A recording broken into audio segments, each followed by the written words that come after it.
तो देखिए, हम आपको बता देना चाहते हैं कि आपका पावर स्टार पवन सिंह एक गाना लाए हैं, अपना राजा जी का दिलवा टूट जाई। वो गाना इंस्टाग्राम पर 2 नंबर पर ट्रेंड कर रहा है, 3 नंबर पर, 4 नंबर पर। जी हाँ, अभी अभी फिलहाल में 4 नंबर पर ट्रेंड कर रहा था, अब 3 नंबर पर आ गया है और 2 नंबर पर, मतलब 3 2 4 ऐसे ही चल रहा है। कभी 3 नंबर पर आ जा रहा है, कभी 2 नंबर पर आ जाए, कभी 4 नंबर पर। तो फिलहाल अभी 4 नंबर पर है और देखते हैं कब 2 नंबर पर आप लोग लाते हैं।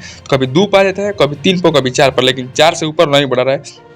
भला एक पर उसको ला दीजिए और पावर स्टार पवन सिंह का ये नोक झोंक लगाना एकदम दबदबा था, दबदबा है, दबदबा बना रहेगा। अपना राजा जी के दिलवा जब भी पावर स्टार पवन सिंह ऐसे गाना लाते हैं आंसू प्रियांशु के साथ, तो एक लेवल, मतलब भोजपुरी में एक लेवल रच देते हैं पावर स्टार पवन सिंह। और इतना कमाल का गाना है कि थोड़ा ही देर में रिस्पॉन्स इसका बहुत ही ज़्यादा बढ़ रहा है।